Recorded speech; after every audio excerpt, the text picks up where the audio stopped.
Hello, my name is Samson. There's some out there who like to refer to me as the world's first superhero. Never ran around in a fancy cape or anything like that. It's just, I'm much stronger than the average man. I can't take credit for that strength, though. That was a gift from God. Maybe I should start at the beginning. Before I was born, the nation of Israel, which I'm from, was taken over by another country known as Philistia, home of people known as the Philistines. Honestly, they were probably some of the most wicked people ever to live. Some of the stuff they did would haunt your nightmares. But God allowed the Philistines to take over Israel because at the time Israel had stopped following him, stopped listening to his rules, listening to him. So he allowed the Philistines to come in and take them over as a punishment. But after a while, my people realized what a stupid thing it was for them to turn their backs on God like that. And so, they prayed and asked God to forgive them. God heard their prayers, and he decided that it was time to set things new. So he was going to send them someone to free them from the Philistines. Me. Before I was born, my mother was approached by an angel. She was told that she would have a son, and that she was supposed to raise him differently from the average kid. For the moment he was born, he would be a Nazirite. Basically, that meant that from the moment I was born, I was supposed to be set aside for God. That meant that my whole life there were 3 things I was supposed to do. 1, never eat grapes or drink wine. 2, never touch anything dead. No bones, no bodies, no nothing like that. 3, as long as I was a Nazirite, my hair could never be cut. And so, I was born and my parents were thrilled. And as I grew up, we started to realize, compared to other kids my age, I was a whole lot stronger. And the older I grew, the more my strength grew as well. On my father's farm, I was able to do the work that would usually take 10 other men to do. Came in handy on some days. Unfortunately, as my strength grew, so did my pride. Not proud to admit it, but I became a bit full of myself. Even though I was set apart for God, I started to ignore that I was supposed to be following what God wanted me to do, and started doing what I wanted to do. Although God did use a few events in my life finally to get me to fight against the Philistines. That's probably a story best left for another time. But needless to say, one time the Philistines got me really mad. So I decided it was time to get even.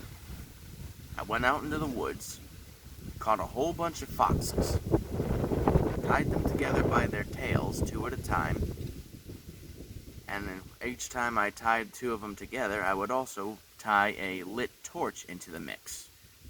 Then I'd send the foxes out into the Philistine fields to burn their crops. Now the Philistines were not happy about that, but I figured the chances of them catching me weren't very high. So I just went ahead and went to the territory of Judah for a while. Figured I'd hide out there and eventually it'd be back to life as normal. But instead, the Philistines sent a whole army to chase me down. They even threatened the people of Judah to turn me over. Now, they didn't want to turn me over, but they were too afraid of the Philistines to do anything about it, so they came to me and told me the situation. I mean, I could understand where they were coming from. I thought they were chicken for this, but most of the Israelites were chicken when it came to the Philistines. So I said to them, just promise me you won't kill me, I'll let you tie me up and take me to them. And they agreed to that. And they didn't want to hurt me either. I was a fellow Israelite. Matter of fact, Some of them kind of looked up to me for what I'd done. So they took me to where the army was waiting, just kind of plopped me down where they could get to me, and then they ran off because the Philistines were running to take me out right then and there. But I used the strength that God had given me. I broke the ropes that I was tied with, reached down to the ground, and grabbed a big old donkey's jawbone that was lying around. And with that as a club, I wiped out that entire Philistine army that had come after me. Now everyone took notice of me and my strength at that point. The Israelites actually made me their judge. That's what we called our leaders back before Israel had a king. And the Philistines tried every possible way to get me. But I both outsmarted them and outstronged them every time. That is, until I stopped thinking with this and more with this at one point. I fell in love.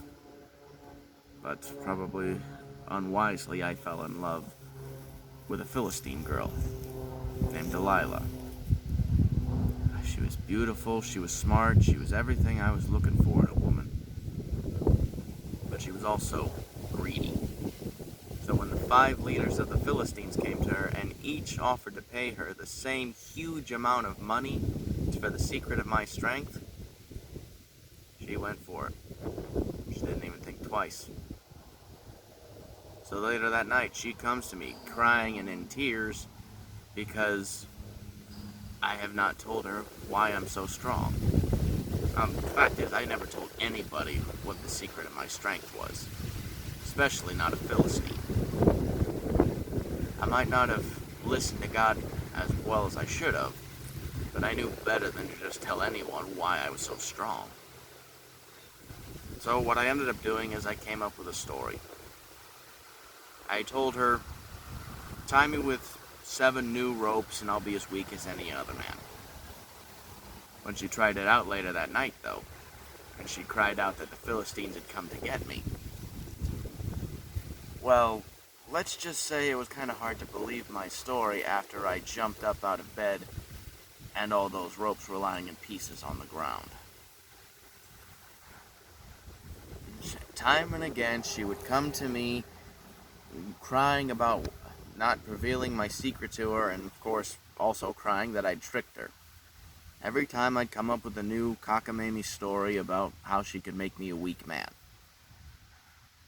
Eventually I just got so tired of the situation that I told her the truth. I'm a Nazarite. There's certain rules I have to live by, and God grants me this strength because I've been set apart from Him. But if my hair was ever cut, the outward sign to everybody that I'm set apart for God, I would no longer be a Nazarite, and God would likely take my strength. That same night, she shaved me bald, and I was turned over to the Philistines. After that, for months, I was used as a slave. Honestly, I'm still kind of sore thinking about it. I didn't have my strength, but I was still a pretty big guy. It could still put me to use like some sort of pack animal. But every day I prayed, begging God to forgive me for all the terrible things I'd done, for not listening to Him like I should have, and asking Him to give me another chance. And He was looking out for me during that time. It's not that my Philistine captors noticed, but my hair started to grow back. As long as my hair was growing, I could rededicate myself to God and become a Nazarite once again. Then one day, the leaders of the Philistines threw a party in the temple of their fake god Dagon. They thought they would get me to come to this party, parade me around as a trophy. I saw an opportunity. And so, as we were going to the temple, I pretended to be weaker than I actually was. pretending that I could barely get myself to move. When we actually get to the temple, and after I've been walked around a couple of times, I turn to a small boy there and ask him to lead me to the two central pillars of the temple. Now here's the thing. The way the Temple of Dagon had been built, most, if not all, of the building's weight was on these two pillars kind of right in the center of the building. Now, if these were to break, the entire structure would come crashing down, wiping out everybody both in the temple and on its flat roof. So as I stood there between those pillars, pretending I was too weak to even hold myself up, once again I prayed, and I asked God to one last time give me strength so that I could avenge the wrongs the Philistines had done against me and against his people. And then I felt it. My strength was back one last time. And with that, I shoved the pillars aside and brought the whole temple down. I'd done more to free my people that day than I had the whole of my life. And it would be years before the Philistines ever again tried to take over Israel. All in all, my story's a bit of a tragedy. I mean, imagine what I could have done if I'd followed God sooner. I definitely wouldn't have been in the situation I was in. But there's also where the lesson and the beauty of my story comes in. Even though I'd been such a rotten guy, when I asked God to forgive me, not only did he forgive me, he gave me a second chance to do what he'd asked me to do in the first place. The story was the same with my people. They'd turned their backs on God for a time, but when they returned to worshiping God and asked him to forgive them, he sent me to free them. And the same's true for any of you. When you ask God to forgive you, no matter how terrible the things you've done have been, not only does he forgive you, in his eyes it's as if you never did anything wrong in the first place.